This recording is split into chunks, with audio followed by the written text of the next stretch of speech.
Por que os cristãos passam por tribulações? O Senhor Jesus explica isso na parábola do semeador. Marcos 4, versículo 17, ele fala que é por causa da palavra que recebemos. Porque sabemos que a palavra é o que vai produzir em nós toda a vontade de Deus, né? Deus só pode operar na vida de um homem através da palavra. Quando alguém ouve a palavra e guarda, o Senhor vai honrar a palavra no coração dele e produzir salvação, libertação, cura, santificação, enfim, tudo que Deus tem para fazer, Ele faz por meio da palavra. Então, basicamente, lógico que tem outros motivos, mas basicamente é por causa disso. A gente vê na história da Bíblia os homens que decidiram guardar a palavra de Deus, as tribulações que eles sofreram e o fim também que Deus dá para essas pessoas que mesmo em tribulações guardam a sua palavra. É necessário o cristão passar por tribulações? Sim. Em Atos capítulo 14, no contexto geral, fala de Paulo e Barnabé pregando o Evangelho em Antioquia. E fala que eles foram perseguidos ali, ao ponto de Paulo ser apedrejado e os irmãos pensarem que ele tinha morrido. Aí diz que ele se levantou e no outro dia estava ali pregando, continuando pregando o Evangelho.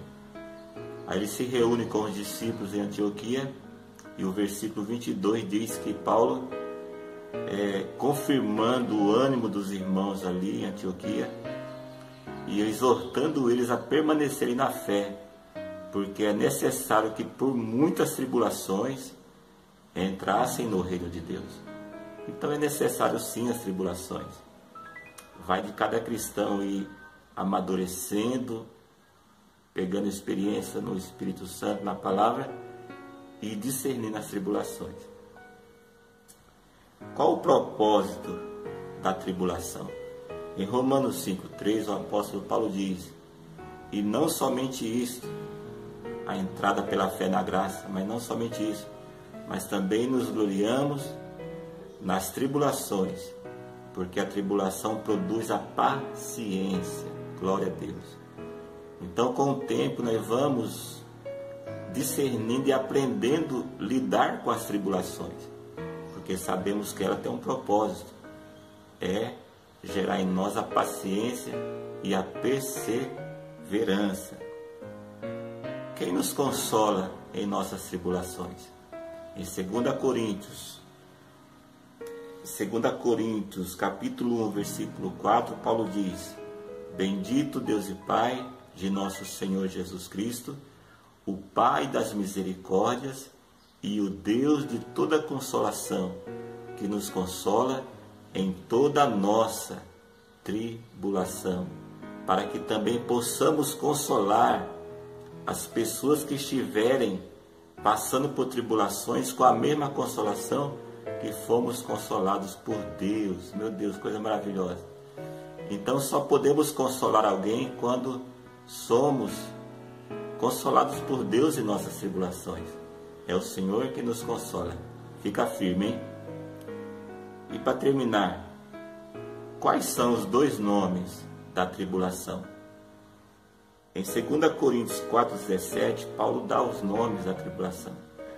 Ele fala que a nossa tribulação é leve e momentânea e que produz em nós um peso eterno de glória.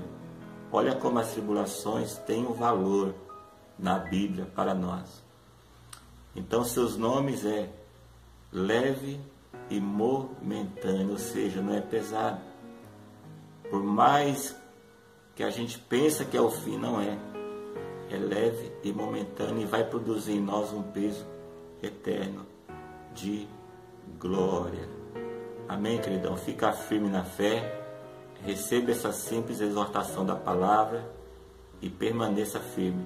Romanos 12,12 fala: alegrai-vos na esperança, seja paciente na tribulação e perseverai na oração, e Deus vai nos consolar em nome de Jesus.